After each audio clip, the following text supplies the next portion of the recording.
Thursday Night Crypto Podcast is brought to you by BlockNation, the industry leader in blockchain news, crypto updates, market analysis, marketing tips, business growth, and the best football insight in the world. Stay tuned. Hey, that was kind of tight. Are you ready? Yes, sir. All right, welcome to the BlockNation Crypto Podcast. Yo. Here with Drew and Zac. Yo. In this show, we're going to break down the Ethereum fork and really spend a good time on Pundi X and their NPXS coin. Hey, you know how I feel about that coin? Would you say it's one of the top cryptos to invest in 2019? 100%. Just our opinion. You know, not investment advice, but I agree with you. We'll get to that. All right, so the biggest thing going on right now is the Constantinople Fork went live at the 7,280,000 block. Tell me about it. Well, I actually got to watch it on the Block Explorer. Okay, what? Which is about as exciting as that sounds. What did I say? I said, "Oh, tell me about it." You're like, it wasn't that tight. You saw some numbers turn over on a website. So, but tell me about it. But I mean, it was cool. So basically, they're called Ethereum Improvement Proposals, and they input, I think, 1, 2, 3, 4 different ones because it was like they input 4 it went today. live today. So instead of doing like a date, they input the hard fork on a certain block number. So on the 7,280,000 That's predetermined. block, yeah. So whenever that block gets mined, the fork triggers. Oh, okay. And so there's two forks. Okay, there was the Constantinople Fork. All right. And what that has is EIP 145 and Bitwise shifting instructions in EVM. EVM. Yeah. So basically, this EIP adds native functionality to the protocol, so it's cheaper and easier to do certain things on the chain. Basically, it makes transactions cheaper. Ooh. Which is great. And so not just sending and receiving coins cheaper, but like creating smart contracts, contract fulfillment, stuff that... completing a smart contract. Yeah, it's just going to make it cheaper, which is good for usability, especially if you have an app, because if your users have to pay a small fee, that's going to lower the cost. Yeah. So instead of it being like 25 cents. Does that do anything to speed? Well, eventually they want to get to the proof of stake. Okay. So it's something different. Okay. They did do something to improve the speed, and that's one of the EIPs in here. Okay. The next one is called EIP 1014. 1014. Skinny Create 2. Don't you love the name? I was about to ask you, is there any reason why we got 1014 and 145? I guess it's just some coding developer. Some Ethereum stuff? Yeah, something above our head. Okay, so what does this do? This makes it so you can interact with addresses that have yet to be created. So basically, you could do some things with some addresses that'll be made in the future. Do you know why you would need to do that? I really didn't go too much detail. A couple things off the top of my head. I wonder if it's like, if they need to, if they know they're going to build a different blockchain or connect to a different blockchain somehow. I think like if you make an app and you're going to have, when people get on your app, it's going to make an account. Maybe use it as like a login. Something or an identifier. You could maybe supply them with some tokens or something ahead of time. That's a good point. But it'd be something to research. Yeah. I'm not really sure off the top of my head on that one. If somebody knows off the top of their dome, throw us a bone on that one. Come on now. Okay, the next one, EIP 1052, EXT code hash opcode. What's it do? I'm over here like, okay, what's the next military code? Makes it cheaper to do certain things on the chain. So, no, what's that, like gas? Yeah, so like gas. So similar to the other one. Okay. And basically just making transactions cheaper on the chain. So instead of doing stuff off the chain. All right. And then the last one, and this should improve speed a little bit, is the Constantinople difficulty bomb delay and block reward adjustment. Okay, so this EIP makes sure we don't freeze the blockchain before proof of stake is ready and implemented. So they basically made it easier to mine transactions, okay, because they dropped the difficulty bomb. So the more transactions get mined, the more difficult it becomes to mine transactions. Yeah. They lowered that a little bit. Oh, okay. And that is there a reason why? Make things faster? They don't want to freeze the blockchain when they implement the proof of stake. Because remember, if there's so many transactions, this happened in 2018. Yeah. Remember how slow the network became? Slow. And that was one of the reasons they wanted to do proof of stake, because they're mining so many transactions, it makes it harder to do. I remember somebody was sending me some Ethereum and probably took 15 minutes. Yeah. And he was shitting himself, thinking he sent it to the wrong address. No, I remember making trades and just sitting there waiting. Like, please go through. Like, please, am I going to get it? You're saying, send it to the wrong address. I mean, that's the one thing. So, and that's about crypto. One of the one things that's like really scary about holding on to your own stuff. Like, if you F one up, mistake, if you're sleeping off, too long, like you're sitting there, you wake up on your phone, but Quadriga exchange. Accidentally sending what? How much? 50 million? It's 500,000. 500,000. So it's just a random account. Yeah. Well, but do you know what the difficulty bomb is? I don't. Okay, so the more transactions that get mined, the network makes it harder to mine them. So that it kind of limits the amount of transactions that can be mined in a certain day. Okay, I see what you're saying. Bitcoin has the same thing. That's what causes the bottleneck. So when the tons of ERC20 tokens were out and the market was going crazy, the network became bottlenecked because of this difficulty bomb. Oh, okay, that makes sense. And so that's what slows it down. And that's what's good about Bitcoin and Ethereum is going to change. But if the network usage falls off, and that's one of the people's biggest knocks on Bitcoin, it could just quit today. Well, it would make it super cheap to mine Bitcoin because the difficulty goes back down. And if no one's using it, you could mine Bitcoins on just your regular computer. Yeah, people were gaining like thousands of Bitcoins back in the day. Yeah, just because the difficulty was so easy. You know the story about K-Dub? Yeah. Accidentally buying Bitcoin to make a bet? But then Bitcoin halves. And so that's why the reward's cheaper now. Back in the day, you get minted 100 Bitcoins, and now it's like 12 and a half. But this last Ethereum fork, this last EIP is going to reduce reduce the amount. It's going to be like a minor halvening. It's going to reduce yeah. That's right. I think I heard something about that. But it's going to be easier to mine. And so did that Constantinople, is that the one that was that real happening, or when does that now? That's what this last EIP we're just talking about. Okay. I thought. So it's a block reward adjustment. Okay. So instead of 3, you get 2. Ooh. Yeah. So basically, it went down a third. So we're at the beginning of a different market. Maybe it may make the price jump. I know that may do it a couple of months down the road. Yeah. I'm not saying a month from now. I would suspect a year from now, if not maybe just a tad bit more. I kind of compare it to the Bitcoin halvening. It's not as much because it's only like 30%. Yeah. But the price of Bitcoin always spikes like 6-8 months after it halves. Yeah. And so maybe that happens to Ethereum. We'll see. I wonder what the price of Bitcoin's about to do.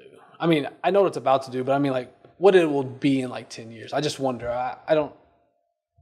I think if this ETF gets approved, blouses, it's going to be game over.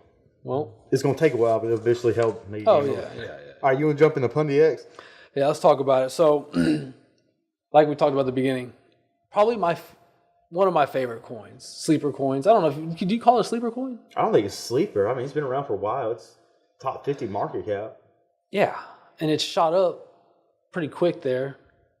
Because you remember at one point they were PXS or NXS, and then they changed over, and then they were NPXS. They got on their blockchain. NXS was their fundraising token. Yeah, their ERC. That's right. Yeah, and so once you had if you invested in that, then they gave you NPXS. And once they had their system going, you like almost quadrupled your investment.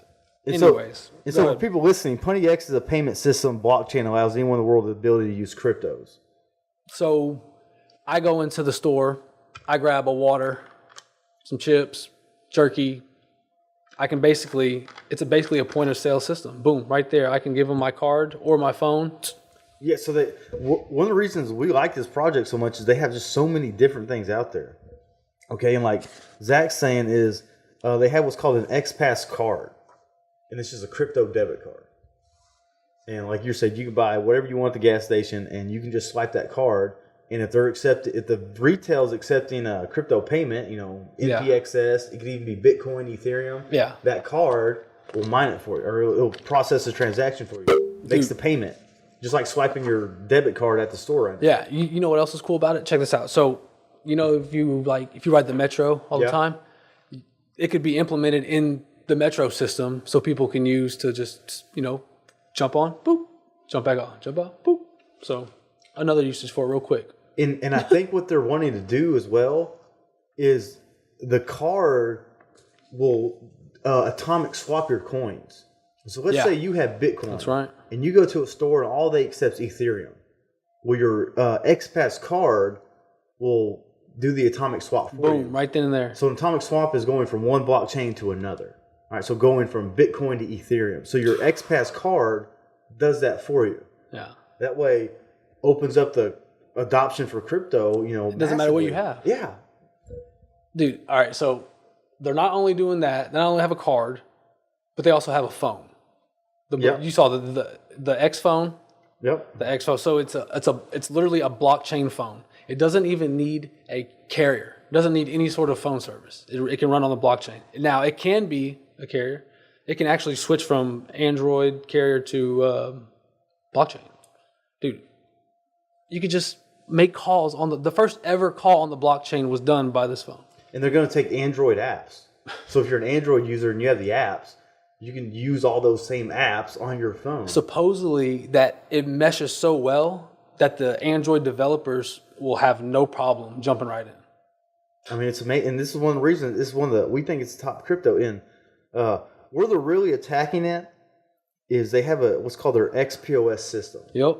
And that's what allows merchants to process transactions. Yeah, that's what that's what it's a cash register. Yeah, absolutely. Yep. Yeah. And so now any merchant in the world can set up a crypto cash register in their store and accept payments in multiple different types of currencies. So Bitcoin, Ethereum, NPXS does it all for you. They're all they're out of India. They're all over India. Now they're starting to spread to Europe, right? Well, and then I think they're mainly in the Pacific, so like India. You know, I can't think of any other ones. I know they're big. They're running India though. Oh yeah, and hey, they're running India. It's that little South Pacific region. I want to say Korea. Yep. South Korea, Indonesia, those countries in that area. Yeah. And that's really, you know, if you're an American or like you're from Britain, Canada, you know, you listen to this, you may not care. Like, why would I want to have this in my store? Absolutely. But at these developing countries and some of these other developed countries, this is essential. Retail, they need stuff like this. That's why I like Telcoin. Oh, sorry. And really, I think this is going to compete with credit card companies because credit card companies charge merchants ridiculous amounts of money. It's like 3 to 5% per transaction. Okay, do you know what the remittance market was? Yeah. When I saw those numbers on that, I said, man, these guys, that's free money. That's free money. Just because they want to put their hand in their hat too. It's charging a ridiculous amount of money. Yeah. And so what you're talking about is being able to transfer money business to business for on the cheap. Yeah. And that's exactly what you do. And if you have the X phone, you know, and you're a CEO, you need to transfer over $2 million to you know, maybe you bought out another company. For 6 cents. Yeah. Transaction fee like $10, you know. Real talk. That's happened before. I saw somebody transferred over like $6 million for 6 cents or something like that, 5 cents. And this is the reason we love this coin. All right, so if you start adding up all the stuff, okay, so they got their own blockchain. They got an XPOS system. They have a phone app that's called the X Wallet. Hey. They got a crypto debit card. And you think that's it. But what else? To me, this is like the coolest thing ever.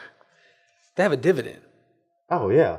They have a dividend. I mean, I haven't bought Pundi because I don't need to. So you still own your Pundi? Oh yeah. Oh yeah. Check it out. Hey, it's just all it does is shoot back into itself. Well, speaking of the dividend, I did print out the dividend schedule here. Okay, so all right, I thought I was about to come with some fire here, but apparently you came with some worksheets and shit. Okay, so before you do, okay, when did you? So we both bought Pundi at the same time. I want to say. Well, you bought Pundi, and then you told me you bought, because I'm not gonna lie, I saw it. You bought Pundi, and you told me about it, talked me into it. We bought early enough. We've hit on every single dividend at this point in time. Now they call it a token unlock program. Yeah. That's what I meant. It's a dividend. That's what I meant. At the end of the day, it's a dividend. Yeah, you know what I'm saying. So, but it started in July. Right, and it was supposed to go monthly. It's been monthly, so it's been about 7.3% But that dropped down at New Year's To what? to 2.1%.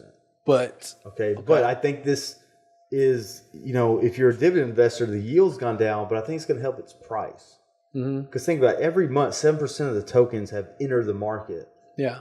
With no new money entering from those. So it's kind of, the price has struggled to maintain its value versus inflation. Yeah, true. But what they're doing is they're easing the inflation of this token into the ecosystem. Yeah. Okay, so it's dropped to 2%. So I think the price is going to start faring better. Remember we talked about the Ethereum and Bitcoin happening? Yep. To me, this is similar, just not as much. I saw news today, like I think it said 7 hours ago, that due to regulatory requirements, they were forced to change that. Did they? It's no. It's been doing that, but it's starting in April 1st to June 1st. They're going to have to distribute, I think, almost the rest of the coins that they have. Really? Yes. Do you know what the percentage is? So the percentage is, it's going to be the same amount. So technically, you'll be getting the same amount of coins that you would have. So if we was to play out the next 2 years, or 2021 is when they stop, they're just going to... They're going to just give them to you. They're going to front them here in the next 2 months. So you'll have all of them by June or July. I think I'm buying some more Pundi X. So, that's odd, man. Yeah. So that's gonna be a fat yield. When I tell you I just saw this, so I saw this. I was on my phone walking over here, and I saw that it said 7 hours ago. So, dude, that's crazy. I did not. Let's check it. I'll check into it more. If you're listening, you know more. Definitely give us a shout. Call me. Know this. but anyways, I mean, we're still gonna get paid the dividend. Yeah. So that's one of my favorite things about it, though, is I bought it and I've been chilling. I didn't sell it because it just keeps going. I love dividends, dude. Yeah.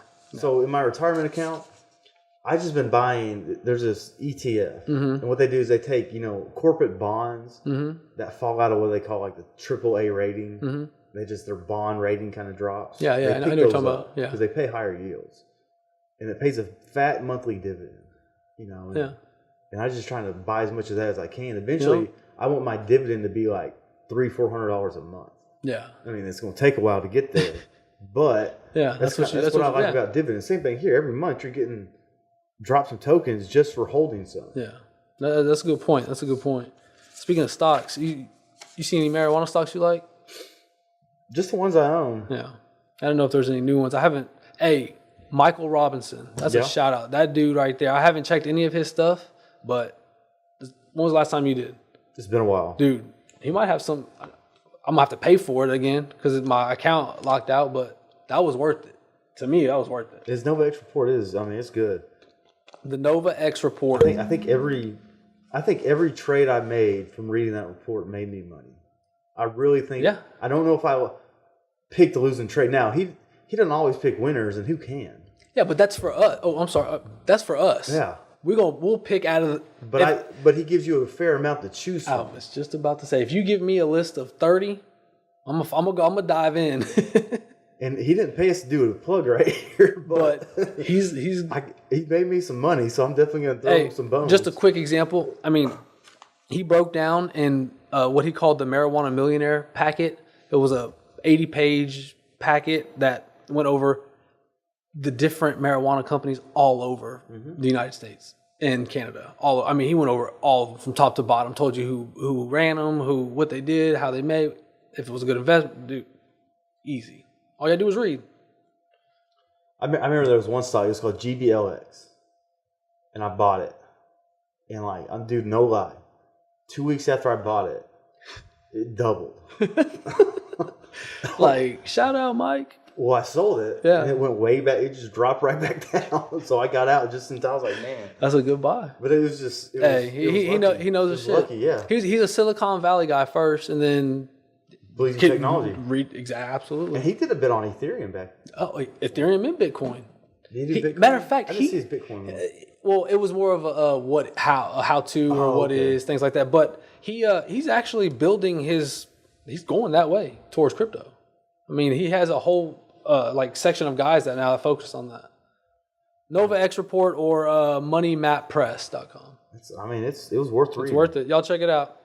So basically, I mean, that's our summary of NPXS. Oh, one thing And Michael Robinson. Pundi X also, it's increasing how many people use it. Every day, more retail stores are getting their XPOS system in it.